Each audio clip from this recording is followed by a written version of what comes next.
to Rooted and Relevant, and sorry we'll be fighting the chainsaws next door a little bit, but hopefully it's not too loud for you. But I wanted you to be able to enjoy the view that we're enjoying every day from our Airbnb as we spend some time as a family and just precious time together, reminiscing, sharing memories, and enjoying fellowship with each other.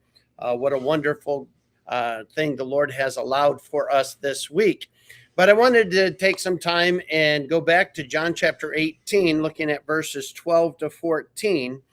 Then the band and the captain and officers of the Jews took Jesus and bound him and led him away to Annas first, for he was father-in-law to Caiaphas, which was the high priest that same year.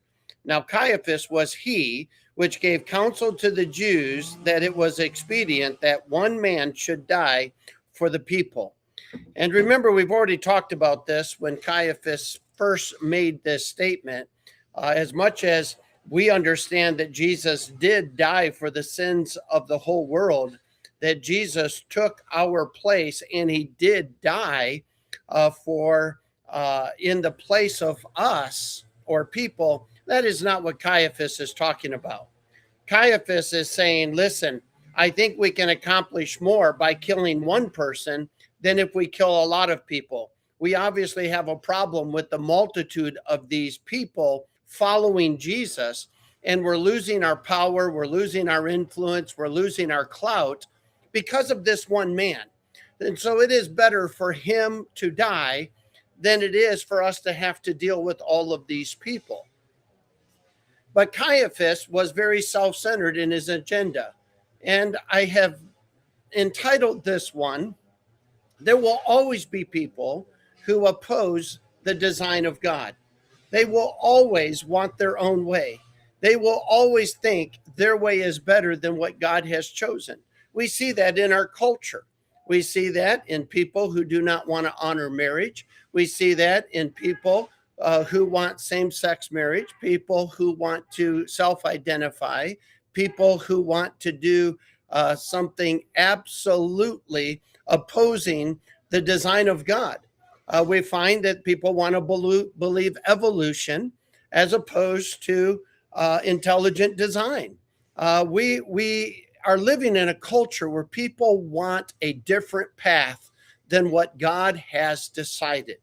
This morning on the news, we're watching this documentary on how important it is to NASA to establish a place on the moon where humans can live and operate, and they can begin to be that much further out of space to launch their things and to set up a place where humans can dwell and live. And we know that that's just a precursor to wanting to set up life on Mars or wherever else. But why is it? My brother simply asked, why do people want that? Well, it's simply this, because God has designed that life would be on Earth. And this is our Tower of Babel. This is man saying, I'm not satisfied with what God designed. I'm going to make my own way. I'm going to live where I want. I'm going to make a way for life to be elsewhere. Instead of Eve being the mother of all living on Earth, we as humans are smarter than God. We're smarter than that, and we can achieve something that God never designed for us. And so therefore, we are in a pursuit and we'll spend billions of dollars to do it.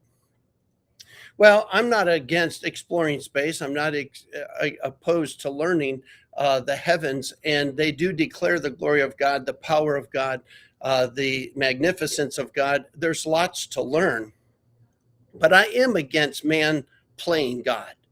And yet there will always be people, maybe someone right now in your life that is encouraging you to thwart the will of God or thwart the design of God, to take matters into your own hands, to solve things your own way, to pursue your own passions.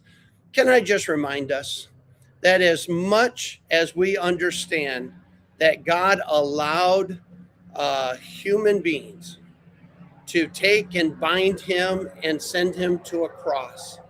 He laid down his life. He laid down his life so that we could have eternal life. Nobody took it from him. But this was the path of human beings saying, we will rid ourselves of this person. Well, that was sad then. It's sad today when people want an alternative way to live life than what God designed.